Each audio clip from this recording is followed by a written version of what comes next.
नमस्कार दोस्तों, मैं अजीत चौहान एजुकेशन इम्पॉस में आप सभी का स्वागत करता हूं। Fundamentals of physical geography, chapter 4, distribution of oceans and continents. ये लेक्चर चैप्टर 4 का दूसरा पार्ट है। लास्ट वीडियो में हमने distribution of earthquakes and volcanoes देखे थे। अब हम देखते हैं sea floor spreading. Sea floor की एक स्टडी की गई जिसमें कुछ बातें हमें पता चली, जैसे ओशनिक रिज के अलोंग वोल्केनिक इरप्शंस होते हैं।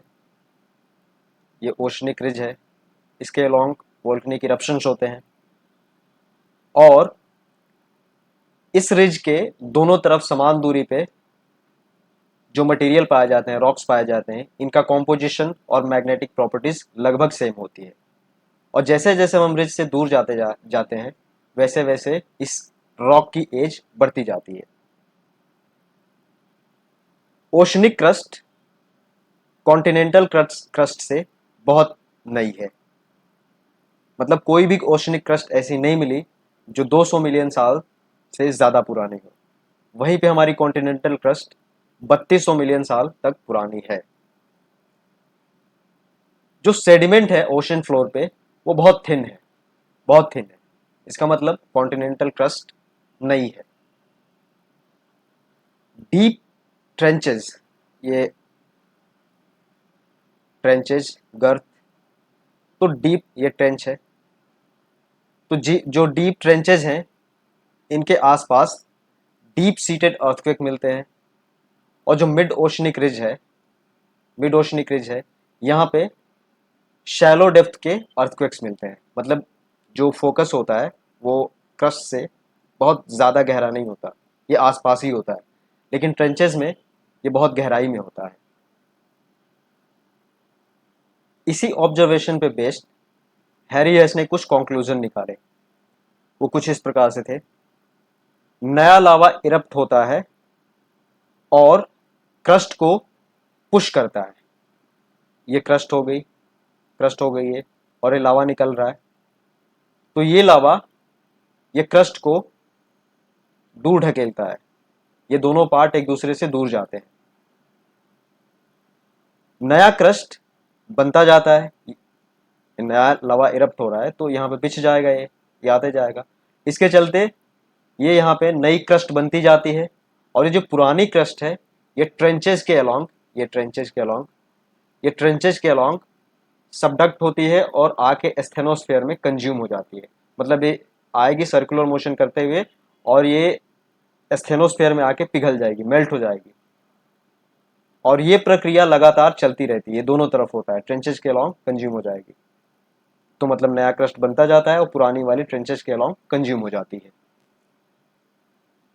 ये पिक्टोरियल रिप्रेजेंटेशन है। ये मिड ओशनिक रिज है।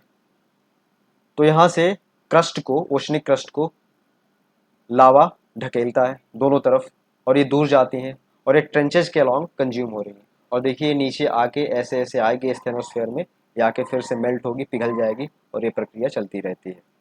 तो यहाँ पे नया जो क्रस्ट है बनता जाएगा और ये पुरानी वाली नीचे चलती जाएगी।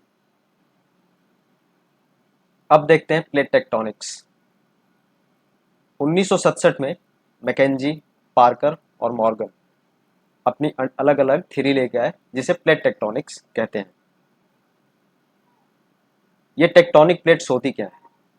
ए tectonic plate is a massive, irregularly shaped, solid rock generally composed of both continental and oceanic lithosphere। तो टेक्टोनिक प्लेट्स को लिथोस्फेरिक प्लेट भी कहते हैं। ये बहुत बड़ी होती है, मैसिव होती है, बहुत बड़ी होती है। इरेगुलरली शेप्ड मतलब इसका कोई निश्चित आकार नहीं होता। ये ऐसी भी हो सकती है, ये ऐसी भी हो सकती है, इसका कोई निश्चित आकार नहीं होता। ये सॉलिड होती है और इसमें कॉन्टिनेंटल क्रस्ट और ओशनिक क्रस्ट दोनों मिलते हैं। जैसे वैगनर ने क्या कहा था, वैगनर की एजम्पशन ये थी कि जो ओशनिक क्रस्ट है ना, ये ओशनिक क्रस्ट जिसमें सिलिका और मैग्मा होता है, ये भारी होती है, ये डेंसर होती है। और जो कॉन्टिनेंटल क्रस्ट होती है इसमें होता है सिलिका और एल्यूमिनियम।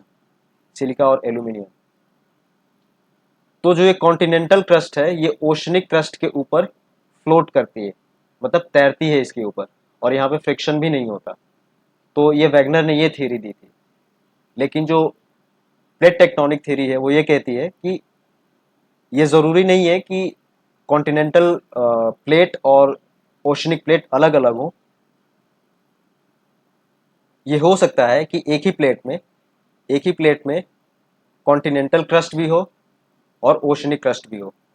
जैसे जो नॉर्थ अमेरिकन प्लेट है उसमें नॉर्थ अमेरिका भी आता है, उसमें कॉन्टिनेंट भी है, और अटलांटिक ओशन का वेस्टर्न पार्ट भी इसी प्लेट में आता है। तो दोनों एक प्लेट में दो क्रस्ट हो सकते हैं, कॉन्टिनेंटल क्रस्ट और ओशनिक क्रस्ट दोनों हो सकते हैं। ये प्लेट हॉरिजॉन्टली मूव करती है स्टेनोस्फेयर के ऊपर एज ए रिजिड यूनिट।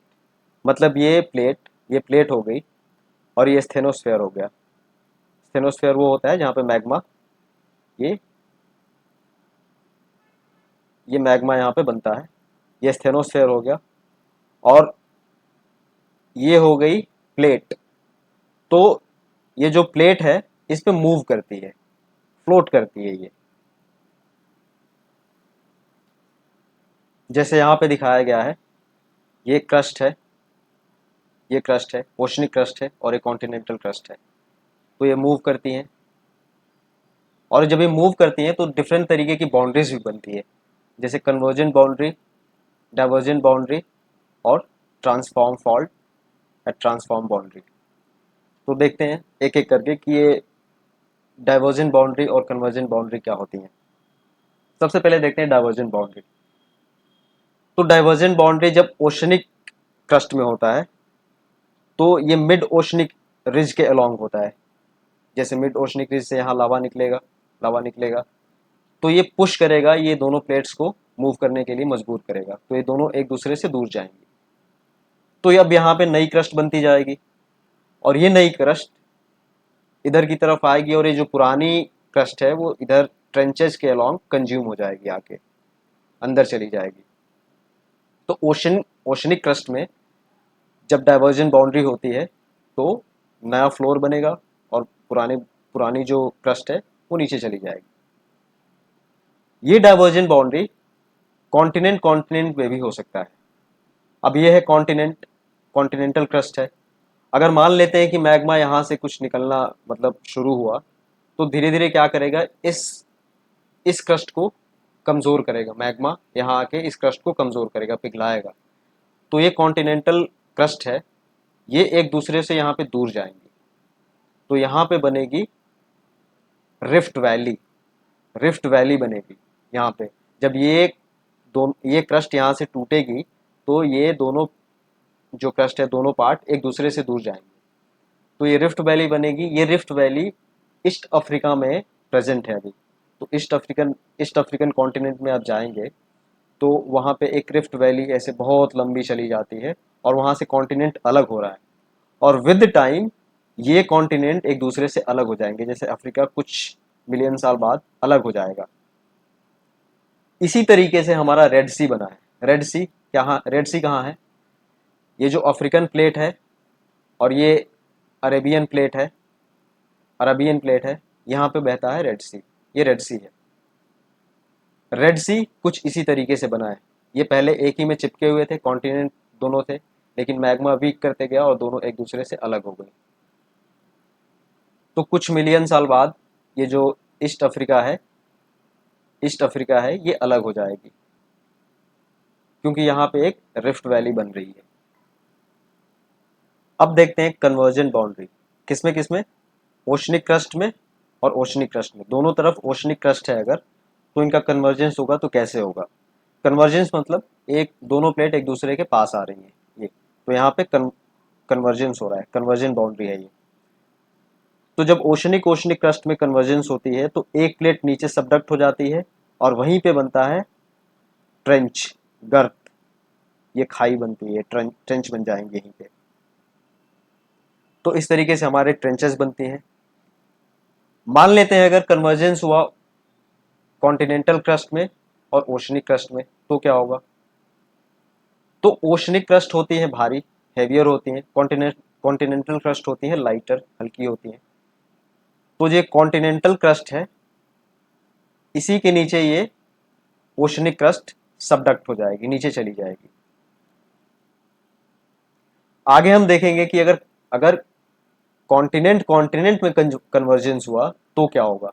हम देखेंगे, इसी चैप्टर में देखेंगे, लास्ट में देखेंगे, जब इंडियन प्लेट मूव कर रही थी यूरेशियन प्लेट की तरफ, तो कॉन्टिनेंट कॉन्टिनेंट कन्वर्जेंस कैसे होता है, इसी चैप्टर में देखेंगे। There are 7 major plates, 7 major plates.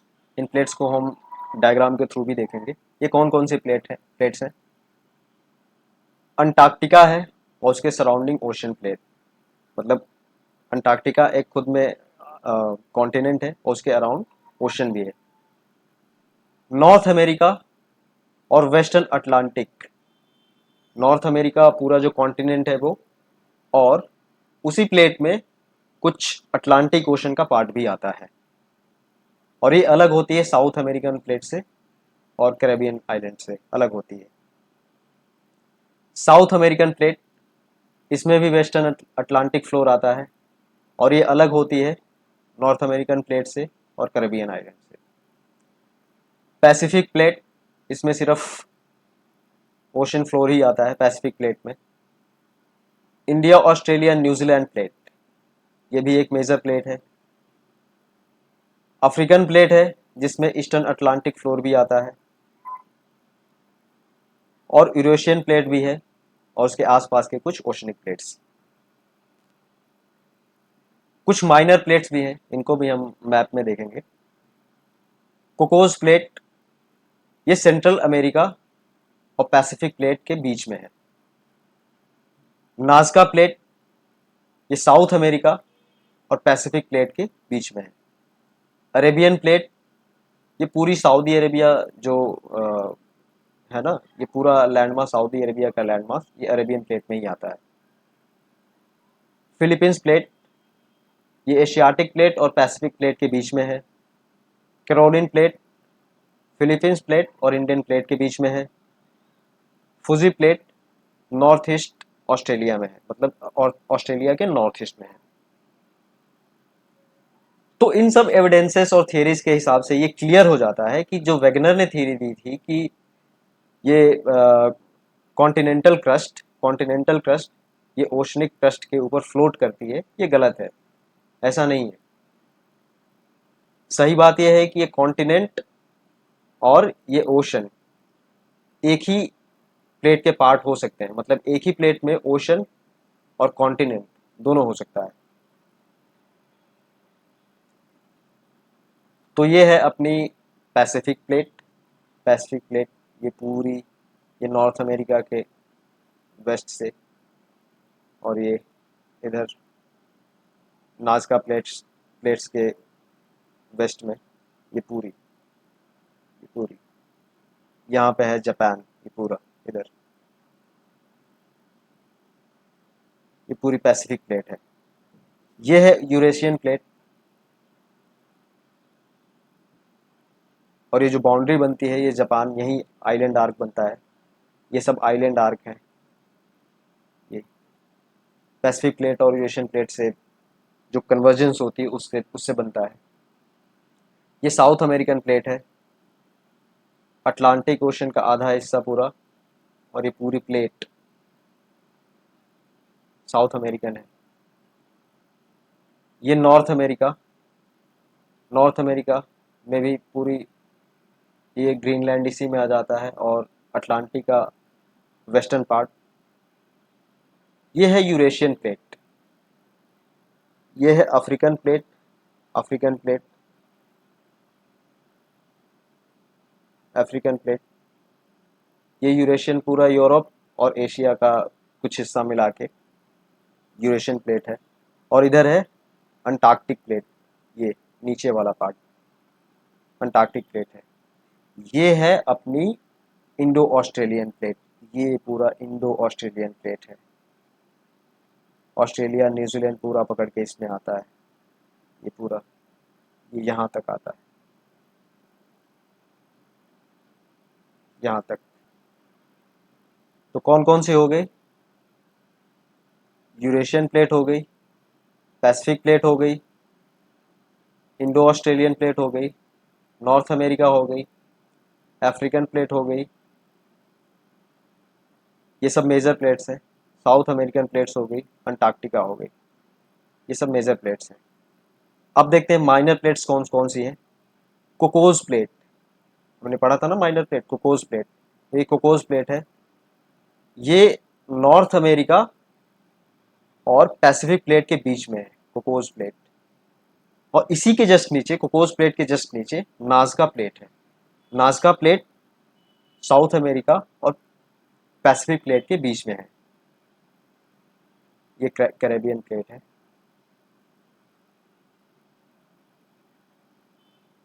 ये है अरेबियन प्लेट, ये पूरा अरेबियन पेनिनसुला आ जाता है इसमें, अरेबियन प्लेट है ये।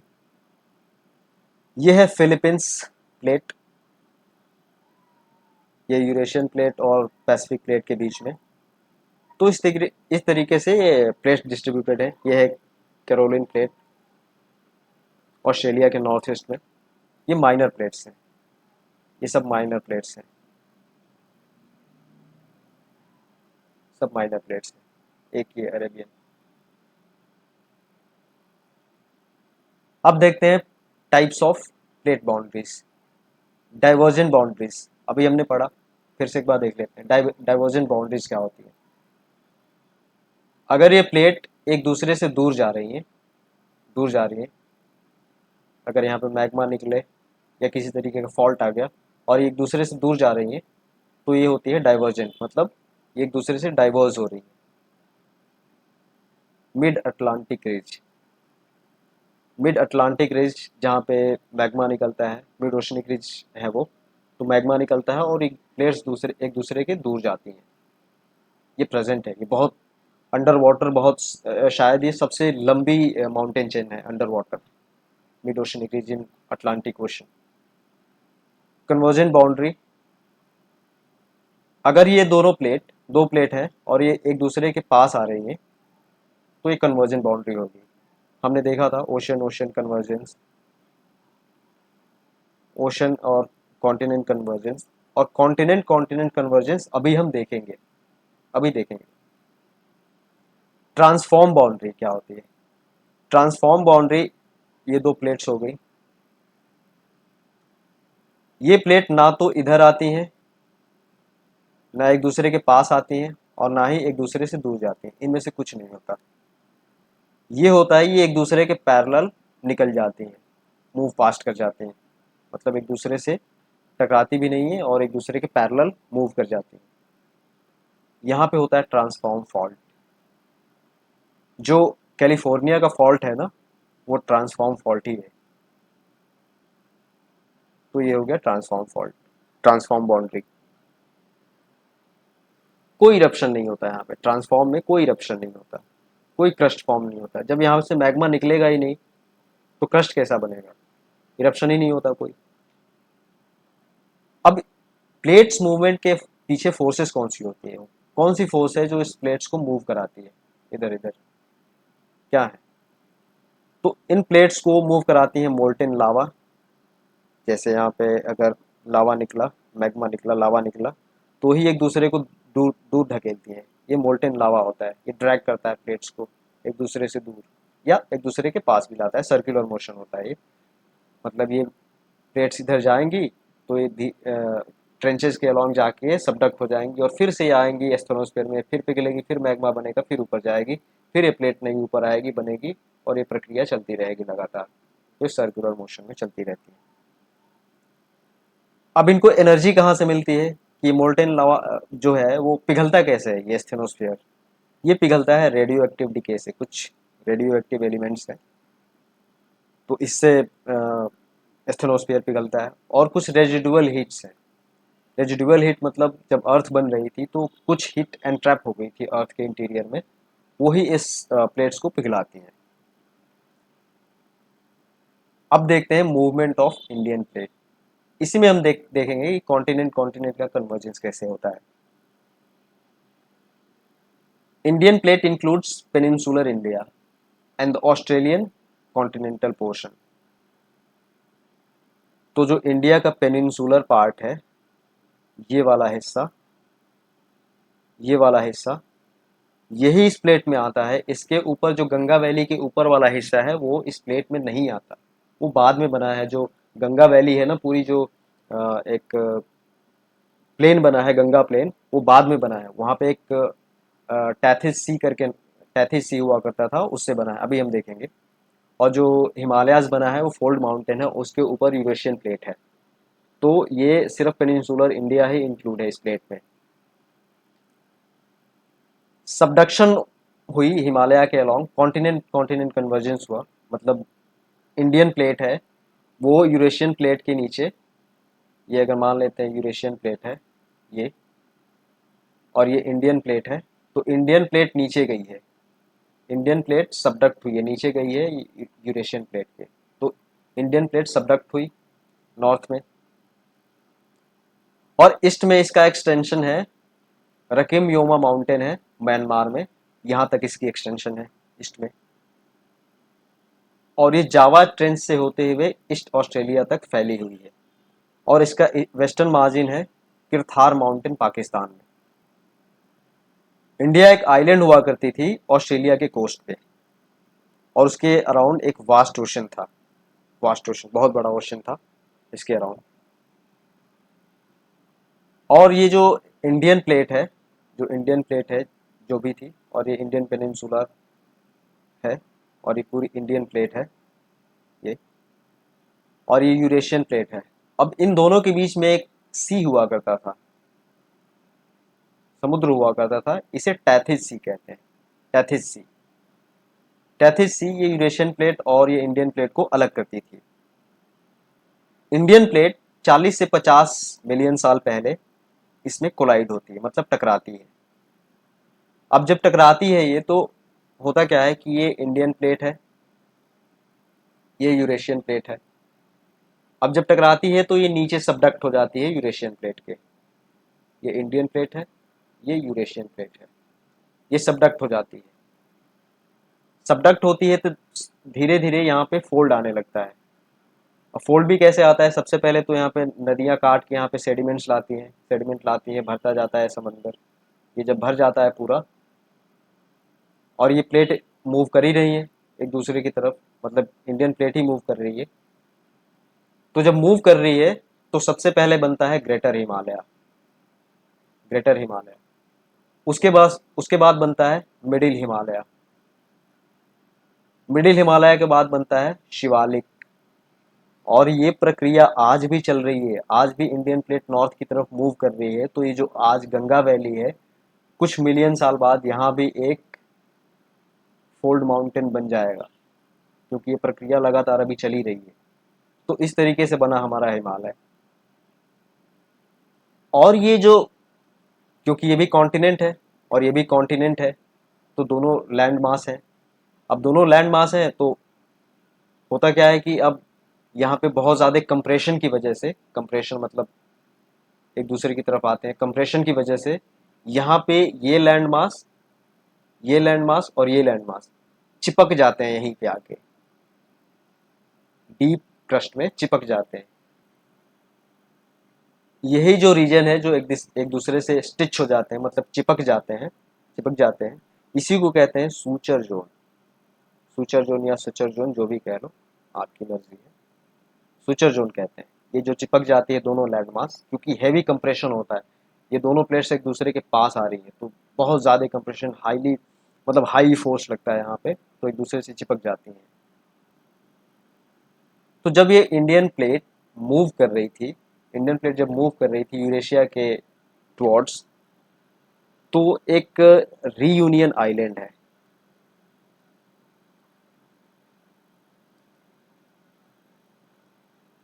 रीयूनियन आइलैंड है, ये इंडियन ओशन में ही है। तो जब ये मूव कर रही थी, इंडियन प्लेट जब इस रीयूनियन आइलैंड के आसपास थी, तो वोल्केनिक इरप्शन होता है और ये लावा पूरा बिछ जाता है। ये पूरा जो इंडिया का ये निचला हिस्सा है ना, यहाँ पे लावा इरप्ट होता है कहीं, जब रीयूनियन आइलैंड के आसपास थी ये, तो इरप्ट होता है और पूरा लावा ये बिछ जाता है पूरा। बेसाल्टिक लावा बिछ जाता है। इसी को कहते हैं डेक्कन ट्रैप। ये सॉलिडिफाई हो गया। तो आज जो इंडिया यहाँ पे है, ये लावा यहाँ पे नहीं बना है, ये जब मूव कर रहा था तो रीयूनियन आइलैंड के आसपास ये बना था, ये वहीं पे बना था। और ये लगातार मूव करते करते आज की जो प्रेजेंट इंडिया है, अब यहाँ पे आ गई है ये। तो ये है कुछ पिक्टोरियल रिप्रेजेंटेशन। तो सबसे पहले इंडिया यहाँ पे थी, इंडियन प्लेट। तो इंडिया यहाँ पे थी 71 मिलियन साल पहले। फिर 55 साल मिलियन पहले इक्वेटर के जस्ट नीचे, ये इक्वेटर है, भूमध्य रेखा, जो धरती को दो हिस्सों में, बराबर हिस्सों में बांटती है। तो ये 55 साल मिलियन साल पहले थी।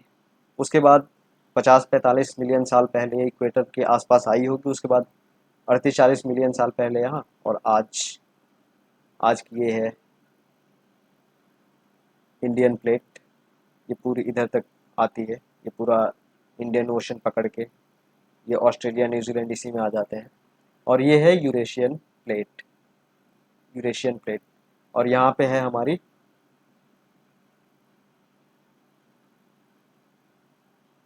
गंगा वैली, गंगा वैली है। और यहाँ पे है इसके आसपास है ग्रेटर हिमालय। उसके बाद आता है मिडिल हिमालय। उसके बाद आता है शिवालिक। और कुछ दिनों बाद एक यहाँ भी हिमालय का कोई पार्ट बन जाएगा, क्योंकि ये लगातार प्लेट तो मूव कर ही रही है, तो फोल्ड माउंटेन एक और चेन बन जाएगी। और यहाँ पे बहुत सारे फॉल्ट्स हैं, हम आगे वाले आने वाले चैप्टर में देखेंगे। ये बहुत सारे फॉल्ट्स हैं, इसी के अलॉन्ग बहुत सारी अर्थक्वेक आती रहती है, बहुत सारी अर्थक्वेक आती रहती हैं। नेपाल में आए दिन आती है भूकंप, और हमारे हिमाचल प्रदेश में, उत्तराखंड में, जम्मू एंड कश्मीर में, यूपी में, बिहार में, ये सब अर्थक्वेक प्रोन एरियाज हैं। क्यों? क्योंकि यहाँ पे बहुत सारे फॉल्ट हैं। तो दोस्तों, यही था हमारा चौथा chapter, distribution of oceans and crust. ये चैप्टर बहुत हमने कॉम्प्रिहेंसिवली डिस्कस किया है। इसमें इस चैप्टर में कुछ भी बाकी नहीं रह गया है, कुछ भी मतलब कुछ भी बाकी नहीं रह गया है। एनसीईआरटी के अलावा मैंने बहुत सारे और भी फैक्ट्स डाले हैं, जिससे आपको कंसेप्ट और क्लियर हो जाए। ये वीडियो देखने के बाद आपको चैप्टर बिल्कुल भी पढ़ने की ज़रूरत नहीं है। तो अगर आपको अगर समझने में, कोई कंसेप्ट समझने में दिक्कत आती है, तो दोबारा इस वीडियो को आप देखें, बिल्कुल आपका कंसेप्ट क्लियर हो जाएगा। तो ज़रूर देखें इस वीडियो को, और वीडियो को लाइक करें, सब्सक्राइब करें और शेयर करें। कमेंट में ये भी बताएं कि और इस वीडियो को कैसे इम्प्रूव किया जा सकता है, और लेक्चर्स को कैसे इम्प्रूव किया जा सकता है। और कोई फीडबैक हो, कोई अगर समझने में कोई टॉपिक दिक्कत हो रही हो, तो भी कमेंट में ज़रूर बताएं, उस पर काम ज़रूर किया जाएगा। तो थैंक यू दोस्तों।